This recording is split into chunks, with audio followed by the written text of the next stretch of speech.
நீங்கள் பார்த்து கொண்டிருப்பது உங்கள் ஜாஷுவா டிவி. சகல ஜனங்களுக்கும் நற்செய்தி.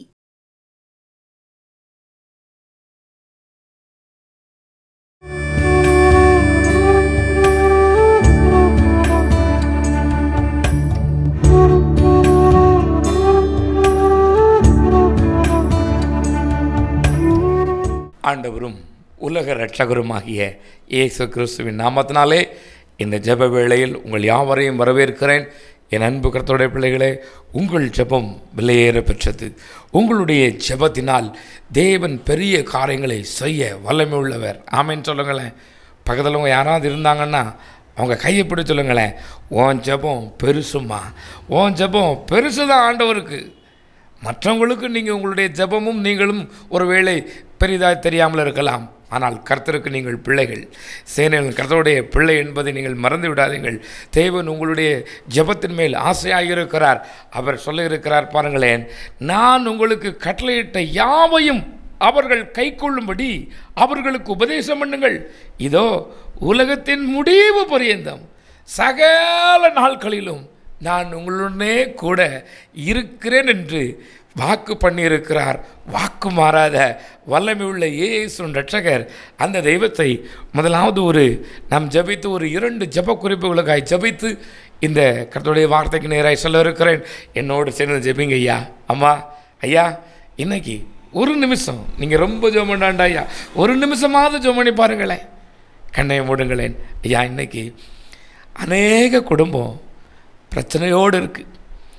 எங்கள் வீட்டில் சமாதானம் இல்லை, பிரச்சனை, போராட்டம். ஏன் பிரச்சனைன்னு தெரியலையே, எனக்கு நிம்மதியே இல்லையே என்று பல லட்சம் பேர் புலம்பிக் கொண்டு இருக்கிறார்கள். ஐயா, உங்களுடைய ஜெபம் ஒரு குடும்பத்துக்கு சமாதானத்தை கொண்டு வராதா? அம்மா, உங்களுடைய ஜெபம் உங்கள் சொந்தத்தில் இப்படி இருக்குது, அவங்க குடும்பத்துக்கு சமாதானத்தை கொண்டு வராதோ? நம்பிக்கையோடு சொல்லுங்க ஐயா. உங்கள் பக்கத்தில் வீட்டில் யாருக்காவது இப்படி பிரச்சனையோடு இருந்தாங்கன்னா அவங்க பேரை சொல்லி ஜெபிங்க. இல்லை உங்கள் குடும்பத்தில் யாருக்காவது பிரச்சனையோடு இப்படி இருந்தாங்கன்னா உங்கள் பேரை சொல்லுங்கள். இன்றைக்கி நான் வரும்போது கேள்விப்பட்டேன், நோயினால், தான் மனைவிக்கு வந்த நோயினால் அவன் அவளை விட்டு விலக நினைக்கிறானா, அனுப்பி விட்டுட்டானா. நோய் வந்தது இவன் குடியினால தான் வந்திருக்கு. இவன் குடிச்சிட்டு பிரச்சனை பண்ணி தான் நோயே வந்திருக்கு. ஆனால் அவன் சொல்லியிருக்கிறான், உனக்கு இந்த நோய் வந்து விட்டது, இனி நீ என்னோடு வாழக்கூடாதுன்னு சொல்லுதானா. குடிகாரனால வீட்டை இழந்து, வாகனத்தை இழந்து, வேலையை இழந்து நிற்கிற அநேகர் உண்டு இந்த குடியினால. ஐயா, இது குடிக்கு ஒரு முடிவு வரட்டும் சொல்லுங்களேன். இந்த குடியின் ஆவிக்கு ஒரு முடிவு வரட்டும்பா. இந்த குடியினால எத்தனை குடும்பம் சீரழிது, எத்தனை தற்கொலைகள், எத்தனை ஆக்சிடென்ட் ஒவ்வொரு நாளும் நடக்கிறதே. சின்ன பிள்ளைகளை கூட கெடுத்துறதான். கேட்டால் நான் குடி வெறியில் செஞ்சிட்டேன்னு சொல்லுதான். தியாகி போல பேசுதான். ஐயா ஐயா சொல்லுங்க, உங்கள் ஜெபம் தேவையா? உங்களுடைய ஜெபம் தேவைம்மா. அருமையான வாலிப பிள்ளையே, உன்னுடைய ஜெபம் தேவை. குடி என்னும் அரக்கன் இந்த தேசத்துக்கு வேண்டாம். குடியினால எத்தனை பிள்ளைங்க தன் தகப்பன் குடிகாரனாக இருக்கனால மேல் படிப்புக்கு படிக்க ஆசைப்பட்டு இன்னைக்கு படிக்க முடியாமல் இருக்குது தெரியுமா? குடியினால அவனை கவனித்து கொண்டது போல அவனுடைய சொந்த இச்சை மதவெறிக்கு எல்லாவற்றையும் செலவழித்து இந்த பிள்ளைகளை ஒரு நல்ல ட்ரெஸ்ஸு கூட வாங்க விடாமல் எத்தனை குடும்பத்தில் வச்சுருக்கான் தெரியுமா? ஆண்டவரே, என் தேசத்து மேலே இறக்க வைங்கப்பான்னு சொல்லுங்களேன். ஏசப்பா, என் தேசத்தின் மேலே ஒரு இறக்க வைங்க டேடி. குடி என்ன அரக்கன் எங்களுக்கு வேண்டாம். குடும்பத்தை கெடுக்கிற அந்த குடி வேண்டாம். குடியினால் சமாதானத்தை இழந்து வாழ்க்கையை தொலைத்திருக்கிறவளை பாருங்க. மனதிறங்குங்கப்பா, சமாதானத்தின் தேவனே மனதிறங்கும். குடும்பத்தில் ஒரு சமாதானத்தை ஊற்றுங்க டேடி. குடும்பத்துக்கு ஒரு சமாதானம் வேணும். பிரிவினை வேண்டாம். தற்கொலை என்ன வேண்டாம். தற்கொலை எதற்கும் முடிவல்ல. கடனுக்கு தற்கொலை முடிவல்ல. போராட்டத்துக்கு தற்கொலை முடிவல்ல. சகோதரனே, சகோதரியே, நீ வாழ பிறந்தவன், வாழ பிறந்தவள். இன்றைக்கு அவரிடத்தில் ஒப்பு கொடுப்பாயா? ஒருவேளை இது குடியினால் பிடிக்கப்பட்ட யாராவது இந்த நிகழ்ச்சியை பார்ப்பீர்கள் என்றால் சொல்லுங்கள், ஐயா எனக்கு பலன் தாங்க ஏசப்பா, நான் இனி உமக்கு பிரியமாய் வாழ்வேன், இந்த சரீரத்தை இனி தீட்டுப்படுத்த மாட்டேன், இது நீர் தங்குகிற ஆலயம் என்று வேதம் சொல்லுகிறது, இந்த ஆலயத்தை நான் தீட்டுப்படுத்த மாட்டேன்ப்பா, எனக்கு பலன் தாங்கன்னு சொல்லுங்களேன். இயேசுவே எனக்கு பலன் தாங்க, இந்த குடியிலிருந்து விடுபட எனக்கு பலன் தாரும், பொல்லாத போதை வசதிகளிலிருந்து விடுபட எனக்கு பலன் தாரும் என்று சொல்லுங்கள். தேவனே நீர் பலன் தாரும், உம்முடைய கிருபை உம்முடைய பிள்ளைகளை ஆசீர்வதிக்கட்டும் அப்பா, பலன் தாரும், நன்மையும் கிருபையும் சமாதானமும் இந்த நாளிலிருந்து உம்முடைய பிள்ளைகளுக்கு தொடரட்டும் பிதாவே. ஆமேன், ஆமேன், ஆமேன். அடுத்தபடியாக இன்றைக்கு அநேகர் சொல்லுகிற ஒரு காரியம், வேலை இல்லை ஐயா, என் படிப்புக்கேற்ற வேலை இல்லை, புலம்புகிறார்கள். கர்த்தருடைய கிருபையினாலே அநேக கர்த்தருடைய கூடுகையிலே அநேகர் கொடுத்த ஒரு ஜெப குறிப்பாயம் இருக்கிறது. இது நம்முடைய பிரார்த்தனை வேலைக்கு வருகிற ஜெப குறிப்பு அநேகமாக இருக்கிறது. அதில் பிரதானமானதும் வேலை இல்லை. என் ஆண்டவர் ஒரு இரக்கம் பாராட்டணும். கஷ்டப்பட்டு படிக்கிறார்கள், எத்தனையோ ஆயிரங்களை பல லட்சங்களை செலவழித்தும் படித்த படிப்புக்கு வேலை இல்லாது இருக்கிறது. அன்றைக்கு ஒருவர் சொல்லுகிறார், நான் படித்த படிப்புக்கும் வேலைக்கும் சம்மந்தமே இல்லை, 5 வருஷம் வேணா போய் செய்யா, இந்த வேலைக்கு இவ்வளோ படிப்பு தேவையில்லை, புலம்புகிறது உண்டு. வேலை இல்லாமல் இருக்கிற பிள்ளைகளுக்காகவும் கண்களை மூடுங்களேன்.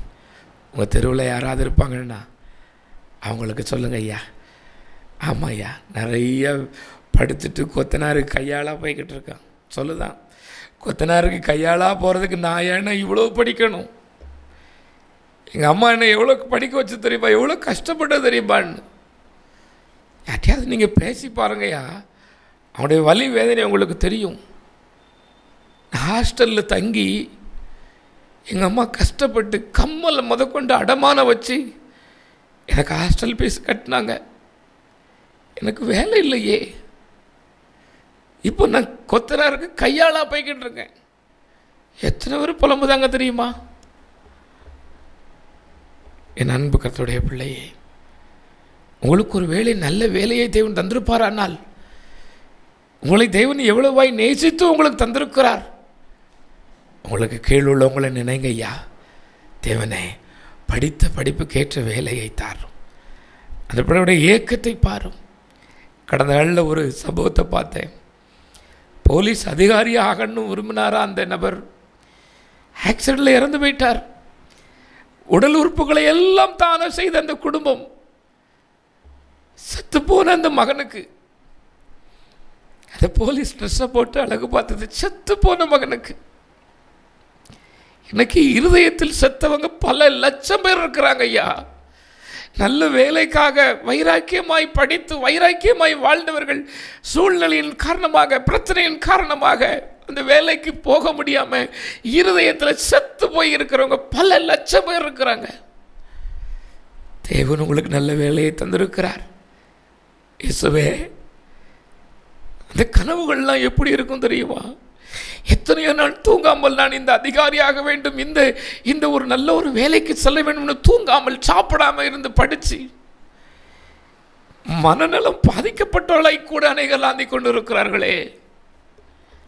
என் தேசத்தில் இனி வேண்டாம்ப்பா, வேலை கிடைக்கட்டாண்டவரே, வேலை கிடைக்கட்டும் சப்பான்னு சொல்லுங்க. நான் சொல்லுவேன்ப்பா, இன்றைக்கு நான் நம்முடைய அடிமை அதிகாரத்தோடு ஜபிக்கிறேன்ப்பா, நம்முடைய பிள்ளைகளுக்கு மனதிறங்கும் வேலை வாய்ப்பை கட்டளையிடும், அநேகருக்கு வேலை கொடுக்குற பிள்ளைகளை நம்முடைய பிள்ளைகளை மாற்றுக்கப்பா. நசரேயனாகிய இயேசு கிறிஸ்துவின் நாமத்தினாலே நான் உம்முடைய அடிமை, நீ நிஜமான், அந்த அதிகாரத்தில் உம்முடைய பிள்ளைகளை ஆசீர்வதிக்கிறேன்ப்பா. ஆசீர்வதிங்க, வேலை வாய்ப்பு கிடைக்கட்டும், தரித்திரம் நீங்கட்டும் ஆண்டவரே, மன பயங்கள் பாரங்கள் நீங்கட்டும், நீர் அவளோடு இருக்கிறீர் என்பதை ஜனங்கள் கண்டுகொள்ளட்டும் பிதாவே. ஆமேன், ஆமேன், ஆமேன். என் அன்பு கர்த்தருடைய பிள்ளையே, இந்த நாளிலும் நான் உங்களோடு பேசும்படி என் எஜமான் இயேசு மகாராஜன் எனக்கு தந்த பாக்கியத்துக்காய் அவரை நன்றியோடு துதிக்கிறேன், சோதரிக்கிறேன். அவருடைய நாமம் மகிமைப்படுவதாக. ஆமேன் சொல்லுங்களேன். இந்த நாளிலே நான் உங்களோடு பேச என் ஆண்டவர் எனக்கு தந்த ஒரு வார்த்தை இருக்கிறது. அது மத்தேயு எழுதின சுவிசேஷம் 6வது அதிகாரம் 27வது வசனம், லூக்கா 12:25 விதமாய் சொல்கிறது, கவலைப்படுகிறதுனாலே உங்களில் எவன் தன் சரீர அளவோடு ஒரு முழத்தை கூட்டுவான்? கவலைப்பட்டா என்ன நடக்கும் என்பதை சொல்ல வந்திருக்கிறேன். என் ஆண்டவர் சொல்லுகிறார், இந்த நிகழ்ச்சியை பார்க்கிற அநேகர் நீங்கள் கவலையோடு இருக்கிறீர்களாம். ஏதோ ஒரு கவலை உங்களை அமிழ்த்து கொண்டிருக்கிறது, நிம்மதியை கெடுத்து கொண்டிருக்கிறது. தேவன் சொல்லுகிறார், கவலைப்படுகிறனால என்ன நடக்க போகுது? நீ கவலைப்பட்டா, நீ வருத்தப்பட்டு உன் சரீரத்தை ஒடுக்கிட்டாப்புல உன் பிரச்சனை முடிஞ்சிருமா? உங்களுடைய வேதனை மாறிடுமா? அதைத்தானே அண்ணாவிட சொல்லுகிறார். நீ கவலைப்பட்ட உன் சரீரத்தில் கொஞ்சம் கூட்ட முடியுமா? உன் பொருளாதாரத்தை கூட்டிட முடியுமா? முடியாதம்மா, முடியாத ஐயா. வேதம் சொல்லுகிறது ஐயா. மத்தேயு அதே 6ஆம் அதிகாரம் விதமாய் சொல்கிறது, 28வது வசனம், உடைக்காகவும் நீங்கள் கவலைப்படுகிறது என்ன? என் அன்பு கர்த்தருடைய பிள்ளையே, இன்னைக்கு சிலர் நினைக்கிறீங்க, நான் என்ன செய்வேன்? என் பிள்ளைகளுக்கு யூனிஃபார்ம் எடுக்கிறதுக்கு வழி இல்லைன்னு கூட நினச்சிக்கிட்டு இருக்கியா? என் ஆண்டவர் உங்களுக்கு பேச இருக்கிறார். என் ஆண்டவர் உங்களோடு பேச இருக்கிறார். பாருங்களேன், 31ஆம் வசனமாய் சொல்கிறது, எண்ணத்தை உண்போம், எண்ணத்தை குடிப்போம், எண்ணத்தை உடுப்போம் என்றும் கவலைப்படாதிருங்கள்.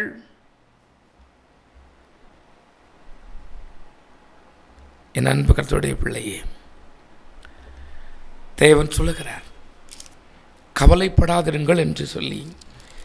என் ஆண்டவருடைய வாய் 27 முறை சொல்லியிருக்கிறது. அவரே சொல்லியிருக்கிறார், 27 முறை சொல்லியிருக்கிறார். அவரே நேர்முகமாக கவலைப்படாது என்று, வருத்தப்படாதீர்கள், பயப்படாதீர்கள் என்று இன்னும் 366 முறை நேர்முகமாக மறைமுகமாக சொல்லியிருக்கிறார். என் அன்பு கர்த்தருடைய பிள்ளையே, இன்றைக்கு சொல்லுகிறது, கவலைப்படுகிற என்ன லாபம்? ஒரு லாபமும் இல்லை. மத்தேயு 6ஆம் அதிகாரம் 25ஆம் வசனம் சொல்லுது, எண்ணத்தை உண்போம்,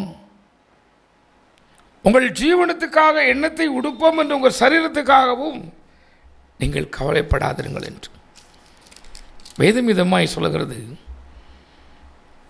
பிலிப்பியர் 4:6, நீங்கள் ஒன்றுக்கும் கவலைப்படாமல் எல்லாவற்றையும் குறித்து உங்கள் விண்ணப்பங்களை சோத்திரத்தோடு கூடிய ஜெபத்தினாலும் வேண்டுதலினாலும் தேவனுக்கு தெரியப்படுத்துங்கள் என்று. நீ ஒன்றுக்கும் கவலைப்படாத, எல்லாவற்றைக்கும் நீ ஜெபிக்கும் போது ஜெப விண்ணப்பத்தோடு தேவனுக்கு தெரியப்படுத்துங்கள் என்று என் ஆண்டவர் சொல்லுகிறார். ஏதோ ஒரு கவலை, வேலை பார்த்து கொண்டு இருக்கிற உங்களுக்கு, பொல்லாத மனிதன் செய்கிற நய வஞ்சகத்தினால் வேலை போய்விடுமோ என்று கவலையோ? பயப்படாதிருங்கள். உங்களை இம்மட்டும் பாதாத தெய்வம் இனிமேல் கைவிடுவாரா? இதுவரை உங்களை சுகமாய் பாதுகாத்து வழிநடத்த தெய்வம் இனிமேல் உங்களை கைவிடுவாரோ? பயப்படாதிருங்கள். வேதம் சொல்கிறது பாருங்களேன், எல்லாவற்றையும், என்ன ஒரு பிரச்சனை இருந்தாலும் சரி, ஒருவேளை உங்கள் மகளுடைய படிப்பை குறித்ததாக இருக்கலாம், உங்கள் மகனுடைய படிப்பை குறித்ததாக இருக்கலாம், இல்லையில் உங்கள் மகளுடைய திருமண காரியத்தை குறித்ததாக இருக்கலாம், ஏதோ ஒரு கவலை. சொல்லுவார்கள், கவலை என்பது ஒரு எலும்புருக்கி என்று. ஆண்டவர் சொல்லுவார், நீ கவலைப்படுதியா? சாப்பாட்டுக்கு வழி இல்லையேன்னு கவலைப்படுதியா? கஷ்டமா இருக்கேன்னு நீ கவலைப்படுறீங்களா? சகோதரனே, சகோதரியே, உங்கள் வீட்டுக்கு பக்கத்தில் கொஞ்சம் அப்படி வெளியில் வந்து அங்கே இருக்கிற பறவைகளை பாருங்கள், மிருகங்களை பாருங்கள். பெரிய பெரிய பறவைகள் நம்முடைய தேசத்திலே மயில் இருக்கிறது. அப்படித்தானே? பெரிய பறவைன்னு அதானையா? ஆமாம், அது இருக்கிறது நம்முடைய பகுதியிலே. இந்த மயில்கள் இருக்கிறது. இந்த மயில்களுக்குன்னு சொல்லி எங்கேயாவது தோட்டம் இருக்குதா? நாளைய குறித்து கவலைப்படுதா? புறா இருக்கிறது, காக்கை இருக்கிறது, குருவி இருக்கிறது, பருந்து இருக்கிறது. ஐயா, பட்சினிகள், மாமிச பச்சினியாக இருந்தாலும் சரி, தாவர உண்ணியாக இருந்தால் எதுவாக இருந்தாலும் அதை கவலைப்படுகிறதில்லை. வேதம் சொல்லுகிறது ஐயா, கூப்பிடுகிற காக்கைக்கும் அவர் உணவளிக்கிற தேவன் என்று. அவைகள் எல்லாம் தேவனை நோக்கி பார்க்கின்றன. அவர் நாள்தோறும் அதற்கு தேவையானதை தருகிறார். உங்களுக்கு தரமாட்டாரா? இதைத்தான் சொல்லுகிறார், நீ பறவைகளை கவனித்து பாருங்கள் என்று. கவலையா இருக்கா? ரிலாக்ஸ்டா வெளியே வாங்க, வந்து பாருங்க. நாளைக்கு அது கவலைப்படுதோ? நாளைக்கு நான் சாப்பாட்டுக்கு என்ன செய்வேன்? 2 குஞ்சு இருக்குதே, இல்லை ஒரு பெரிய பறவை இருக்கு, நான் என்ன செய்வேன்னு சொல்லி கவலைப்படுவதோ? தேவனை நோக்கி பார்க்கின்றன. 2 குருவிகள் பேசிக்கொண்டனவாம். ஒரு கதை, கற்பனை கதையாய் ஒரு பார்க்கில் உட்கார்ந்து ஒருவர் புலம்பி இருக்கிறார் விடயமாய், என்கிட்ட இருந்த பணமெல்லாம் செலவாகி போயிட்டேன், நான் என்ன செய்வேன்? நான் எப்படி வாழ்வேன்?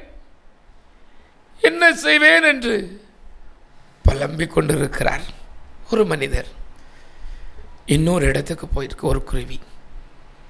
அந்த குருவி அந்த மரத்தடியில் ஒரு குடும்ப விதமாய் புலம்பிக் கொண்டு இருக்கிறது. என் பிள்ளைகளுடைய படிப்புக்கு நான் என்ன செய்வேன்? இன்னும் 1 மாதம் தானே இருக்கிறது, படித்து முடித்து விட்டான், அடுத்து மேற்படிப்புக்கு நான் என்ன செய்வேன் என்று புலம்பினதாம். இன்னொரு மரத்துக்கு போயிருக்கிறது. அங்கே இருவர் அழுது கொண்டு இருக்கிறார்கள். ஏன் என்று இந்த குருவி கவனிக்கிறது. அதிலே ஒரு சகோதரி விதமாய் புலம்பி இருக்கிறாள். எல்லோருக்கும் பிள்ளை இருக்குது, எனக்கு ஒரு பிள்ளை இல்லையே. இந்த பார்க்கில் இந்த எத்தனை சின்ன பிள்ளைகள் ஆடுது, எனக்கு ஒரு பிள்ளை தரலையே. கடவுள் என்னை என் கற்பத்தை அடைத்து விட்டாரே, இது கடவுளுக்கு கண்ணு இருக்கிறதா என்று புலம்பி இருக்கிறார். இன்னொரு இடத்துக்கு போய் இருக்கிறது. அங்கே ஒரு மனிதன் தனிமையில் உட்கார்ந்து, இனி நம்மால் வாழவே முடியாது, செத்துவிட வேண்டும் என்று லெட்டர் எழுதி கொண்டிருக்கிறான். இந்த குருவி பார்த்தது, தன் தாயிடத்தில் போய் கேட்டதாம், அம்மா, நம்மை யார் படைத்தார்? தெய்வம் படைத்தார். மனிதர்களை யார் படைத்தார்? தெய்வம் படைத்தார். மிருகங்கள் எல்லாவற்றையும் யார் படைத்தார்? தெய்வம் படைத்தார். இந்த மரங்களை யார் படைத்தார்? தெய்வம் படைத்தார். நீங்க என்னைக்காவது கவலைப்படுறீங்களா மம்மி? அது சொல்லியிருக்கு. நான் எது கவலைப்படணும்? இல்லை, நான் இன்னைக்கு பார்க்குக்கு போனேன், அங்கே இப்படியாய் நடக்கிறது என்று அந்த குருவி சொன்னதாம். ஒருவர் பிள்ளை இல்லையே என்று கவலைப்படுகிறார், ஒருவர் கடனோடு இருக்கிறேன், நான் சாக வேண்டும் என்று சொல்லுகிறார். ஒரு குடும்பம் பிரச்சனையோடு இருக்கிறதே, எங்கள் வீட்டில் சமாதானம் இல்லையேன்னு புலம்புகிறதே, எனக்கு சொந்த வீடு இல்லையேன்னு புலம்பிக்கிட்டு இருக்காங்களே. ஏன் இந்த மக்கள் கவலையோடு இருக்கிறார்கள்? சிலர் தான் சந்தோஷமாக இருக்கிறார்கள், சிலர் தான் வந்து எல்லாவற்றையும் பார்த்து ரசிக்கிறார்கள், அநேகர் கவலையோடு வந்திருக்கிறார்களே, ஏன் என்று கேட்டதாம். அதற்கு அந்த குருவி சொன்னதாம், நாம் அதிகாலையில் அவரை நோக்கி பார்க்கிறோம், அவர்கள் அதிகாலையில் தனக்கு என்னவென்று பார்க்கிறார்கள். அவர்கள் அதிகாலையில் தேவனை பார்ப்பதில்லை. நான் அதிகாலமே எழுந்து என் ஆண்டுடைய கருத்தில் வைத்து விடுகிறேன். என் பிள்ளைகளுக்கு தேவையான உணவுகளை நீர் தாருமப்பா, என் பிள்ளைகளுக்கு தேவையான பாதுகாப்பை நீர் தாருமப்பா, என்னை நீர் பாதுகாத்துக் கொள்ளும், வழிநடத்தும் என நான் அதிகாலையிலே அவரிடத்தில் ஒப்புரவாகுகிறேன். வேதத்தில் இப்படித்தான் சொல்லப்பட்டிருக்கிறது. அதிகாலையிலே அவரை நோக்கி பாருங்கள் என்று வேத விதமாய் சொல்கிறது. நீ ஒன்றுக்கு கவலைப்படாத, ஏதோ ஒரு கவலை இருக்குதா சகோதரியே? நீங்க என்ன சொன்ன ஏதோ ஒரு கவலை உங்களுக்கு இருக்கிறதோ, பிள்ளை இல்லை என்று கவலையோ, உங்களை பிள்ளையாய் தந்த தெய்வத்துக்கு இன்னொரு பிள்ளை உங்களுக்கு தர முடியாதா? இழந்து போன வேலையை நினைத்து ஒரு வேலை கவலைப்பட்டுக் கொண்டிருக்கிறீர்களோ, அதை விட நல்ல வேலையை தர முடியாதா? என் பிள்ளையின் வாழ்நாள் எப்படி இருக்குமோ, என் பிள்ளைக்கு ஒரு நல்ல திருமணம் வரம் அமையாதா, என் பிள்ளைக்கு ஒரு வாழ்வு கிடைக்காதா என்று ஏங்குகிறீர்களா? தரமாட்டாரோ? தேவன் ஒரு நோக்கம் வைத்திருக்கிறார். அவர் திட்டத்தோடு தான் இந்த பூமிக்கு உங்களை அழைத்திருக்கிறார், அனுப்பியிருக்கிறார். அவர் எவருக்கும் பயந்தவரும் அல்ல, எவரிடத்தில் கேட்டு நமக்கு தருகிற தெய்வமும் அல்ல. என்னாண்டு உங்களோடு பேசட்டும். கவலையை விடுங்கள். ரொம்ப கவலையாக இருக்கா? வேலையை குறித்த கவலை, சாப்பாட்டை குறித்த கவலை, நாளையை குறித்த கவலைன்னா, நான் சொன்னது போல் உங்கள் பக்கத்தில் இருக்க குருவி காக்காவை பாருங்கள். ஐயா, கறி சாப்பிடுறது, மாமிசம் சாப்பிடக்கூடியது கூட கவலைப்பட மாட்டேக்கு. அதுக்கு மாமிசத்தை தேவன் தந்து விடுகிறார். தானியங்கள் சாப்பிடுகிறது, அந்த பறவைக்கும் தேவன் தானியங்களை தருகிறார். தேன் சாப்பிடுகிற பறவை இருக்கிறது, அதற்கும் தேவன் தருகிறார். உங்களுக்கு தர மாட்டாரா? என்னாண்டோட வேதத்தை தான் சொல்லுகிறது. நீ புல்ல பாரு, நல்ல ட்ரெஸ் இல்லையேன்னு கவலைப்படுதியா? அருமையான மகளே, எனக்கு அருமையான கருத்துடைய பிள்ளையே, உன் பிள்ளைக்கு நல்ல ட்ரெஸ் எடுத்து கொடுக்க முடியும்னு பார்க்குறியா? உன் பிள்ளை நல்ல ட்ரெஸ்ஸு விதவிதமாக எடுத்து ட்ரெஸ் பண்ணி அப்படி வாரதை உன் கண்ணு பார்க்கும். சீக்கிரத்தில் காரியம் மாறுதலாய் மாறும். ஆமேன்னு சொல்லுங்களேன். என் ஆண்டோடைய பாதத்திலே மார்த்தாள், மரியாள் என்று சகோதரர் இருந்தார்கள். மரியாள் ஆண்டோடைய பாதத்திலிருந்து அவர் என்ன சொல்கிறார் என்று கவனித்து கொண்டே இருக்கிறார். மார்த்தாளோ, ஆண்டவர் வந்துட்டார், இவருக்கு சாப்பாடு ரசம் வைப்போமா, குழம்பு வைப்போமா, சாம்பார் வைப்போமா, மீனை பறிப்போமா, அதை பறிப்போமான்னு சொல்லி பார்த்துக்கிட்டு இருக்கும்போது அவள் திரும்பி பார்க்குறான். ஐயோ, அவள் உட்காந்துருக்கா, நான் வேலை பார்க்கேன், என் கூட வந்து வேலை பார்க்க சொல்லுங்க அப்படின்னப்போ என் ஆண்டவர் சொன்னார், நீ அநேக காரியங்களை குறித்து கலங்குகிறாய், தேவையானது ஒன்றே.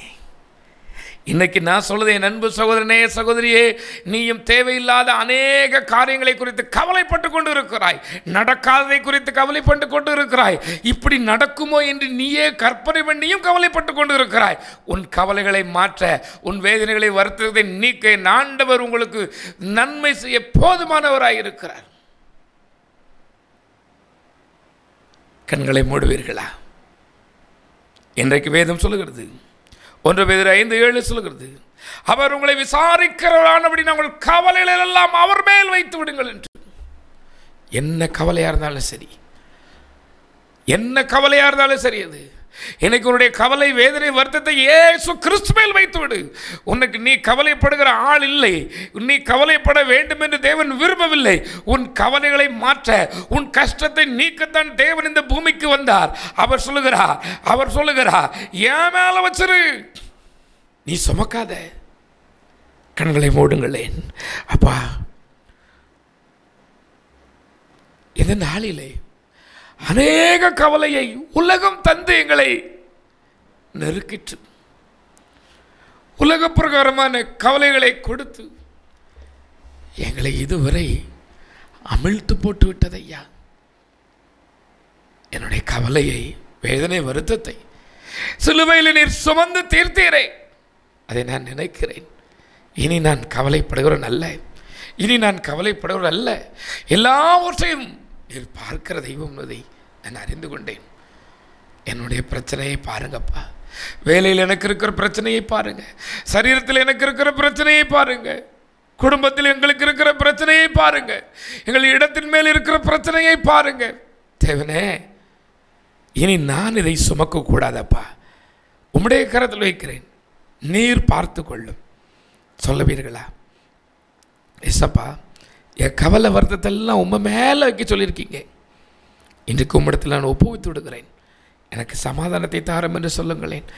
அதிகமாக நேசிக்கிறங்கள் பரலோக பிதாவே, இந்த செய்தியை யார் யார் கேட்கிறார்களோ அவர்கள் என்ன நிலையில் இருந்தாலும் சரி, வியாதியோடு ஐயோ எனக்கு இந்த வியாதி நீங்குமா, நான் பிழைப்பேனா என்று அவர்கள் எண்ணியிருந்தாலும் நசரேயனாகிய இயேசு கிறிஸ்துவின் நாமத்தினாலே வியாதிகள் நீங்க போகட்டும். சத்ருவின் வல்லமைகள் இயேசுவின் நாமத்தினாலே நிர்மூலம் பண்ணுகிறேன். இனி தொடாதிருக்கட்டும். பொல்லாத வல்லமைகள், பொல்லாத ஆவிகள் கொண்டு வந்த வியாதிகளும் இயேசுவின் நாமத்தினாலே மாறி போகட்டும். இரவில் நல்ல தூக்கம் வரட்டும். ஆண்டவரே, இவங்களுக்கு நிம்மதியை கெடுத்து இவளை ஆண்டவரே ஒரு நாளும் சந்தோஷமாக இருக்க விடாமல் செய்கிற பொல்லாத வல்லமைகள் எல்லாம் செயலற்று போகட்டும். குடியின் ஆவிகள் வெளியேறட்டும். பொல்லாத மனுஷிக வல்லமைகள் வெளியேறட்டும். புது பலன், புது கிருபை உண்டாகட்டும். நசரேயனாகிய இயேசு கிறிஸ்து ஜீவிக்கிறார் என்று பிள்ளைகள் சாட்சிகளாய் மாறட்டும் பிதாவே.